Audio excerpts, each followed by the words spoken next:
Good morning, good morning, good morning. Good morning. Hey, everybody. Can you believe September 1, Labor Day, we are on the air. Look at us go. Look at us. September. We're in our pajamas underneath these clothes. She's just kidding, folks.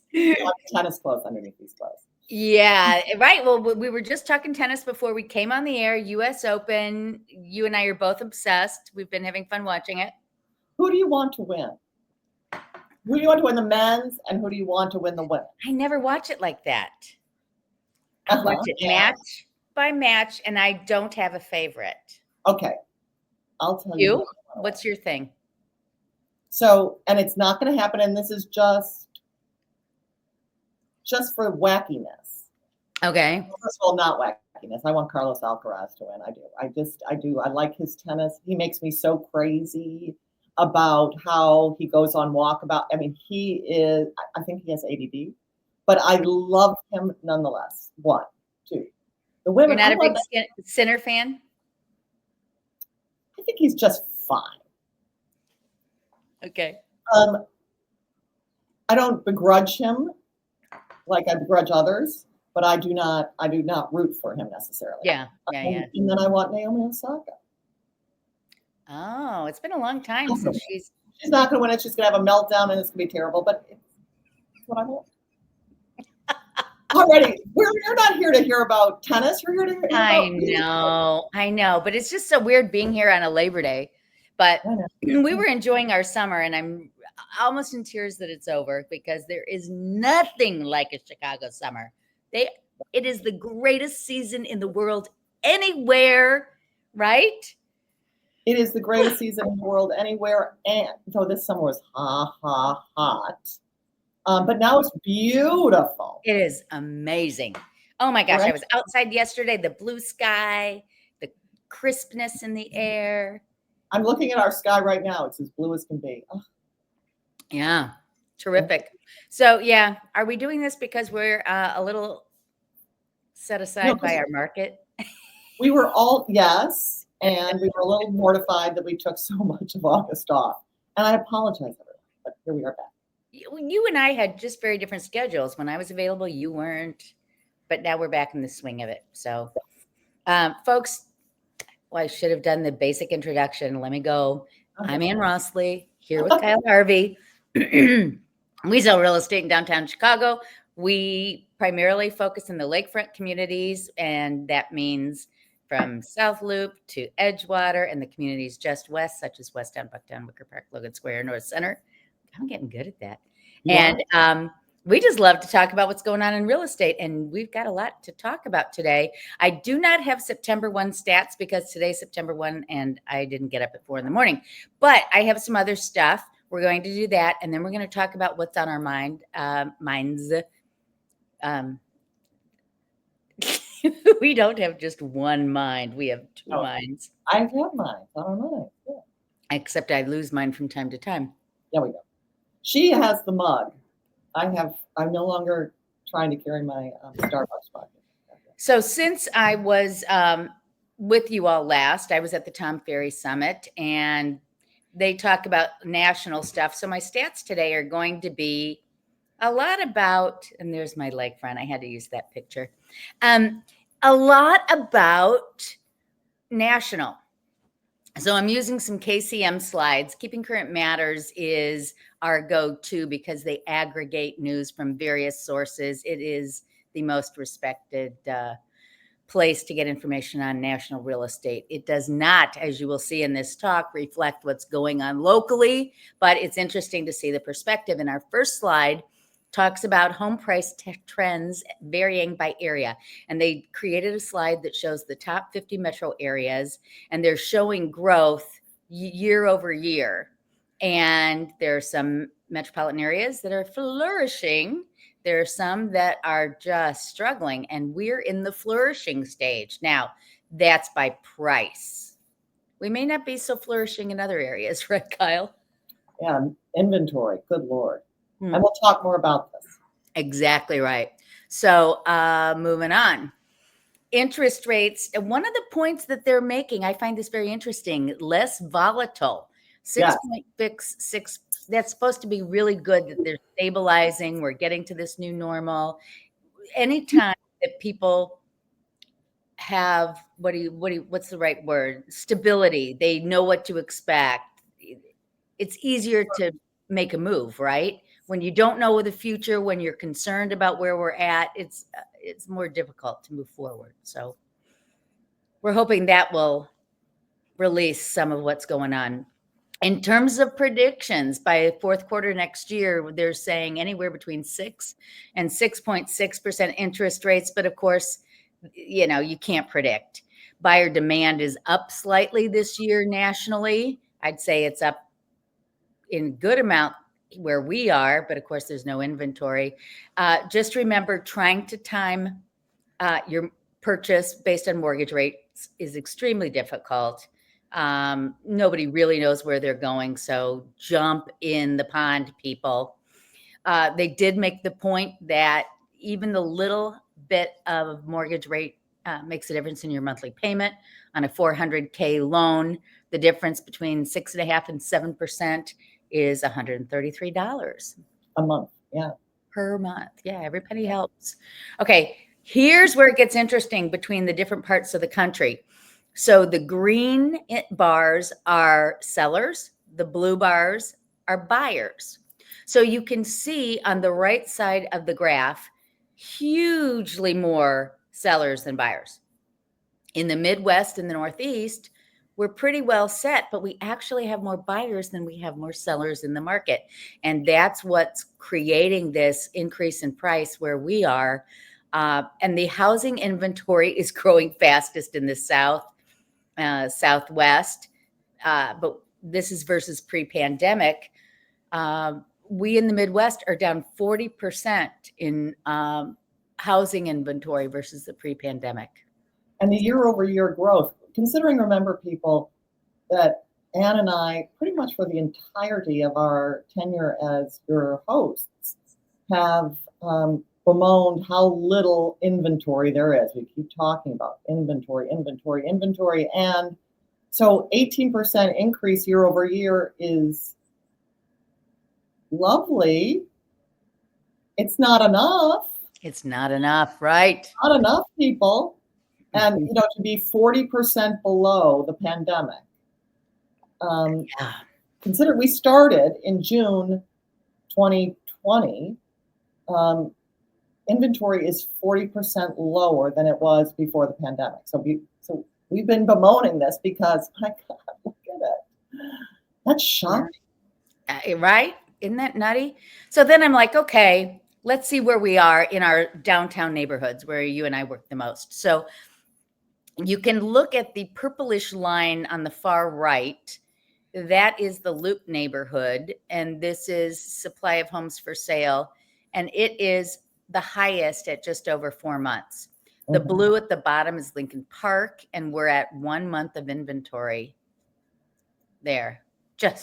Oh, wait, hold on. Let me help by releasing. So are these both condos and single family or single family? This is condos or this is everything. Wow, 1 month, under 1 month in Lincoln Park. Yeah. Oh, yeah. But then you and I have been watching it. I mean, and you can see from the chart, this is not just this month. This has been a trend. There's so much pressure in Lincoln Park right now. Oh. And then this is single family homes alone. And you can see the near north is up there, but you and I both know why. Number one, there aren't a lot of single family homes for sale, and they tend to be in the $2 to $8 million price range. Yeah, so, that's why that's like that. That's an anomaly. But of course, the Loop is 0. So we have no single family homes here in the Loop. But the others, the lakefront neighborhoods, 2 months worth of single family home in Lincoln Park, 1.8, just nothing. And then I'm going to bring you, this is through September, folks, because today's September 1, but this is the number of single family homes for sale in the whole lakefront community. Okay. So we're talking again, South Loop to Edgewater, including Logan Square, North Center, which is a big single family home, Lincoln Square. And we are like under 150 right now.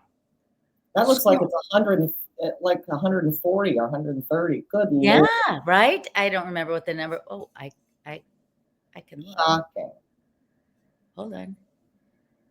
No, I can't look. It looks like 140 just based on the. No, Yeah, no, yeah. Next week I'll have it all tricked out for you. But I mean, Yeah, crazy. like the Home Alone face. I know. All right, let's go back. So I just have a couple more quick slides here. This is inventory change compared to pre-pandemic. And the lighter it is, the less inventory it is. And we are one of the lightest, guys. Our inventory, almost 63% less. isn't that insane? Look at that. You know, I mean, what's up with Alabama? I mean, I know, right? what? I don't know. Yeah, it'd be interesting to talk to an agent from there and find out what's going on with that market. 71% less. West Virginia's doing well. Look at that. Anyway, these are places that aren't, and I would include us, that really don't have building going on too. Texas still has building. Right. You know, the housing starts and some of these, it must be housing starts that are contributing to this, this low number. Wow. Interesting. Wow. Yeah, it just blows me away. No wonder. And you're going to see next week, folks, our prices continue to rise. So I guess the biggest lesson from all of this that I take away is people don't listen to the news, the national news, because that is not how we're going. No. Right? No. Okay. This is interesting. I just found this on KCM that you can look at what's going on in a local market and compare it to the national trend. And so in this slide, this is the active listing count for downtown Chicago. Now it's just our market, like our micro market, Loop near North, Lincoln Park. Okay. You with me? Yep. Okay. So you can see that during the pandemic, like in June of 2020, we were up. And this is combined single family and condo. We were up while the rest of the country was coming down. But look at the rest of the country going up in aggregate, whereas we're down. And then for fun, because I have coaching clients elsewhere, I pulled Cincinnati and see how Cincinnati follows the nation. Yeah. But then you go back to ours. Yeah, we're so different. Okay, so let me say it again, everybody. I know. Listen to local news and talk to your agent about the market because this is very, very different. Yeah. Okay. And then we're not on this slide, which is nice. The only town in Illinois is where the sellers most have power is Sterling, Illinois, number 10 on the left. Okay. On the right is where the buyers have the most power, and Florida, Georgia, you know, the Sun Belt, obviously. So that's it. You know, going back to that, some people who are thinking about selling will take away from this data that they have a ton of power in the market and they can ask for aspirational prices. But you don't. Buyers are savvier than ever. And while they may be desperate to move, they often don't want to be taken advantage of. One. Two, when you're most of the buyers or a lot of the buyers are first-time home buyers and they're getting a mortgage. So sellers have to sell the property twice, first to the buyer and then to the bank, because the terms, their interest rates will depend on how much equity they're putting in, how much down payment they're making. And if it doesn't appraise out, they're going to have to put more down in order to get the rate that they want. So they are walking away from properties that are not priced for the market. If we price it competitively, not aspirationally, we might get more than the competitive price, but then you'll have proof that, listen, I listed it here. The market is really tough. There were a number of extra offers. We can get the bank or the appraiser to say, no, we're meeting the rising market, the rising price of the market. 3, I think a lot of sellers think, well, I don't have to do anything to the house. I get to just sell it as is. And the answer is this. Nobody wants to have to hire a contractor. Not your buyer, not you. I get it.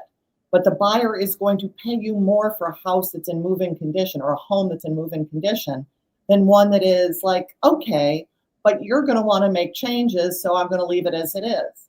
They don't want that anymore. It is really almost impossible to get a contractor for small tasks. I mean, I know this. They're so busy doing other things. They want big jobs. They don't want, I'll fix your X, something discreet and, 10 hours. They want 3-month jobs.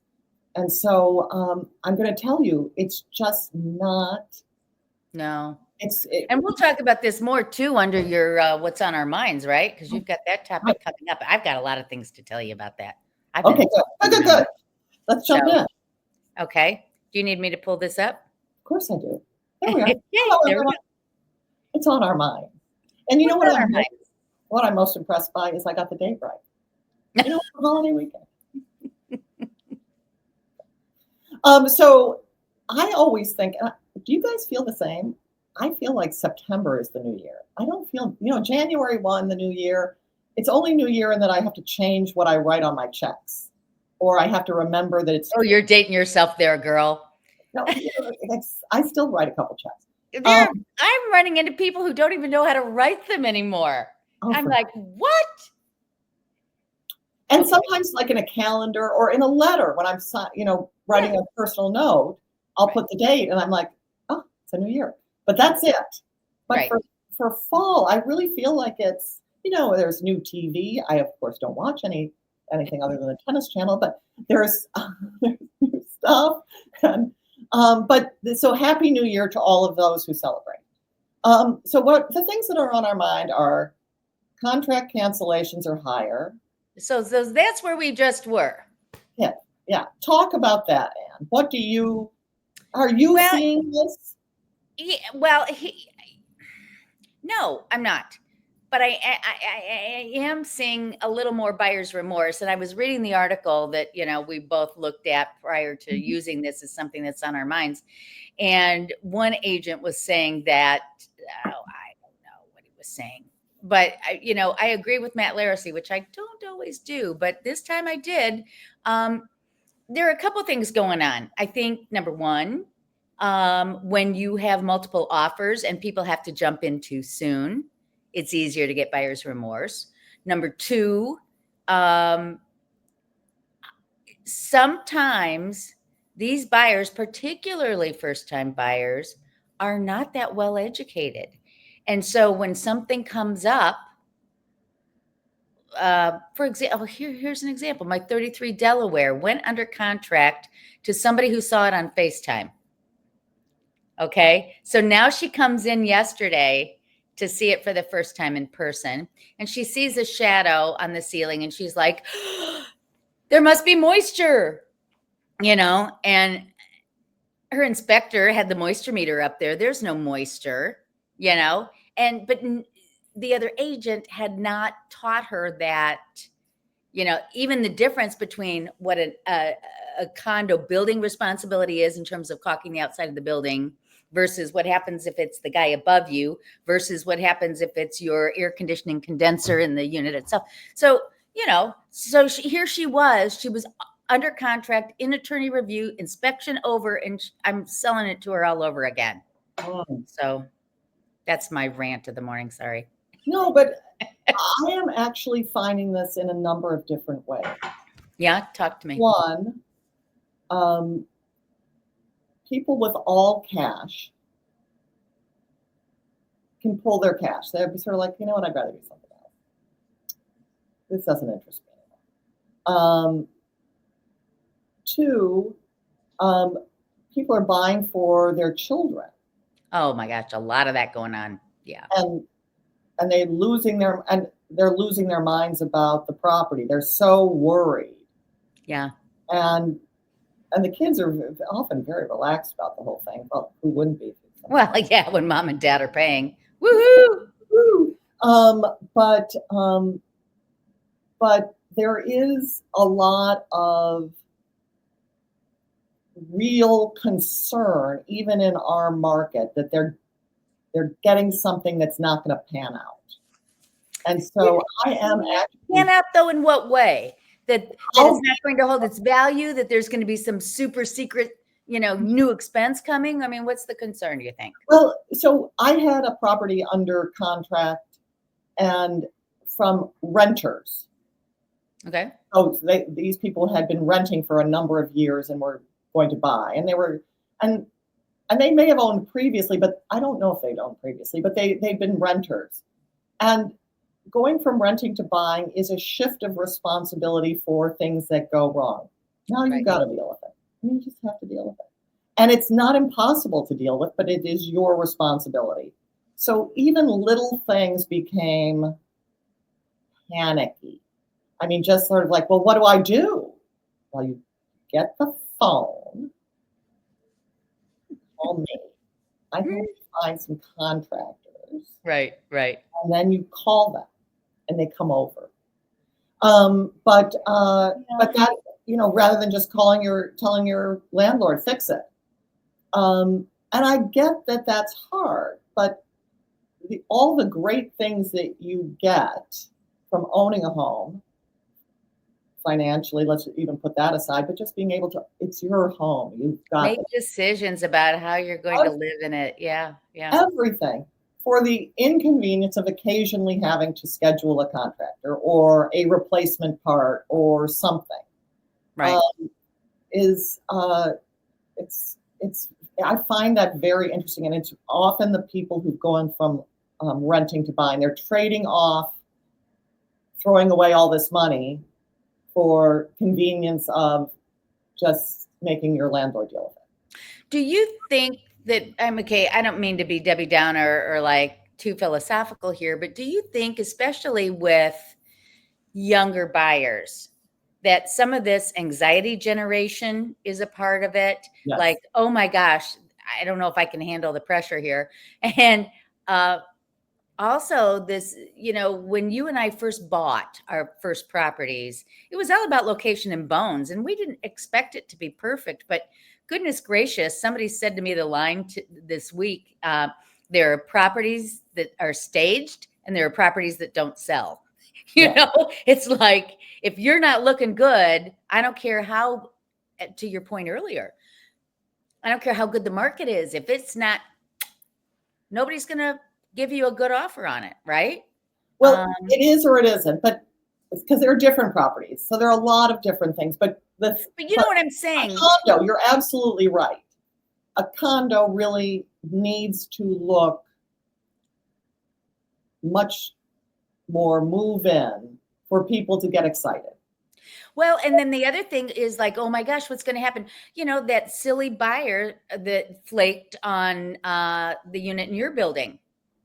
Remember? And then I saw, okay, his big concern was, oh my gosh, there might be another special assessment. There might be something else, regardless of the fact that everything had been done. He's like coming up with these bizarro things that might go wrong.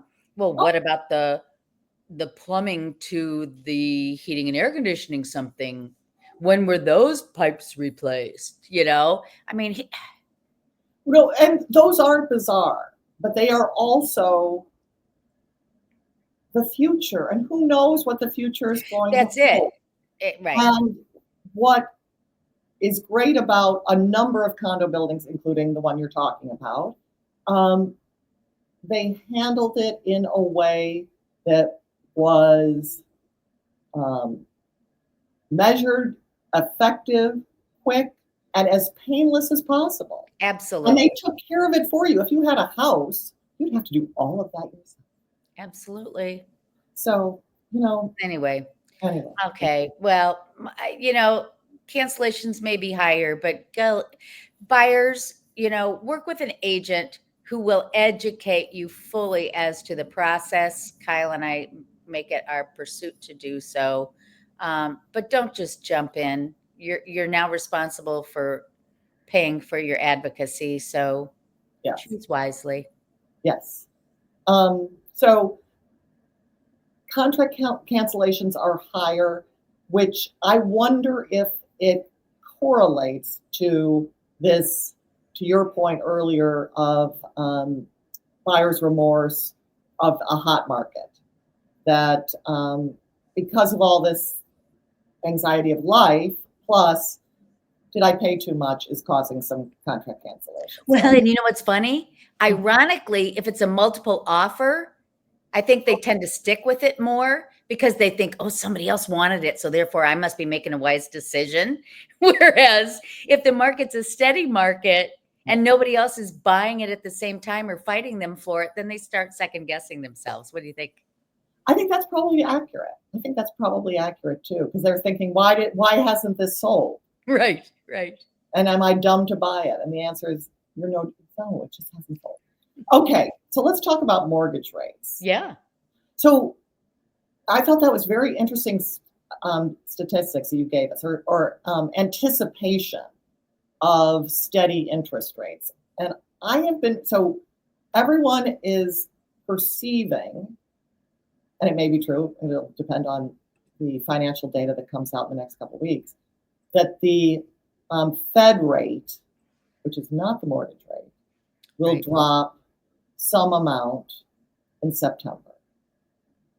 And what the mortgage rate is 30 years looking out, how are things going? And it tends to have on top of the Fed rate a cushion of, or they call it a spread, of how the banking and mortgage community feels about what's going on. And the spread since 2022 has gotten much wider than it has in the past. It used to be 1.7%. That tells you how incredibly low the spread was, and it accounts for how low mortgage interest rates were because the Fed rate was so low. The 10-year Treasury is going to have to pay a lot more, and the spread tends to follow the 10-year Treasury. Right. I'm concerned that the spread, even if this goes down, that the spread is going to either expand or not come down enough for us. So I don't know. We have the industry has not guessed right. Isn't that the truth? Yes. So it's going to be interesting. I don't know. I wonder, what do you think it's going to, I've asked the question, what do you think the impact is going to be on supply if rates sort of stay the same? What do you think for Chicago? Well, I don't think we're going to see a significant shift one way or the other. You don't? No, I don't. I think rates are going to be stable. I think the impact is going to be very little, and I think we're just going to have a steady fall. A steady fall in the sense of still low inventory because people. I do. I know. I do. And I talk to people who should be selling. I talk around to people who should be selling. They're perfectly happy now. Right. And who wouldn't be if you have that 4% interest rate or 3% interest rate? Or I mean, it takes a life change to make you move, It really does. I'm concerned. Anyway, property tax delay. Oh my gosh. What is it? 3 years ago, we did this too, right? Where we had to wait till November to get our tax bills. No. So everyone, so you understand that I delight in the fact that I have not gotten my second half tax bill stupidly, because all of the taxing authorities, the Park District, the Chicago Public Schools, the Metropolitan Water Reclamation District, all of these taxing districts that go into your property tax. It's not just the city of Chicago. It's not just Cook County. It's not just their budgets, but it's all of these other taxing districts' budgets. They're not getting money coming in. They're having to delay paying off bills. They're having to pay interest, which means they're going to miss their budget. They're going to have to come up with more money, and it will mean more taxes next year or the next time. It is not good. So we can enjoy art for our own personal selves. Right. As long as you, yeah. The city that works isn't working right now. So then on something happy. Yeah, let's look at some pretty properties. So there are two very fancy pants houses for sale in Lake Geneva. They're on the private network, and they're gotten from the same agent. And I mean, hi. Who doesn't love Lake Geneva? Lake Geneva is gorgeous. This can be yours for a mere $9.8 million. So I'm going to tell you a little bit about it. It's in Lake Geneva proper. So it's on, Lake Geneva sort of looks like it's a funny looking lake, but it's on the northeast corner of the lake near town. So you've got this beautiful dock and pier and 2 boat slips. For these people, and look at that beautiful lawn. It is 7 bedrooms, 8 bathrooms. It is 7,897 square feet on 2.1 acres. Just what you need in a second home, 7,800 square feet. It's a 3-car attached heated garage and a 4-car detached garage. For your toys. 7 cars in a garage. Yeah. Built in 2018, so it should be in good shape. And the taxes are, guess. Oh my gosh. Because remember, they don't have a lot of properties against which to pay for schools, fire department, etc. $80,000 a year. 90. Yeah, okay. So here's some more pictures. I mean, beautiful. I mean, good Lord. Yeah. The next house is North 2224 Bonnie Bray Lane, and it could be yours for a mere $8.67 million. Yay! It's in Lynn, Wisconsin, which is to the west of Lake Geneva on the lake. It's on that narrow part that the lake sort of comes to a narrow in the middle. It is 5 bedrooms, 6 baths, 7,200 square feet. It's on 1 acre with a boat slip and pier, and that's a similarly beautiful boat slip and pier. I mean, look, and it's got, are those jet skis? A boat and 2 jet skis. I mean, yeah. What is that?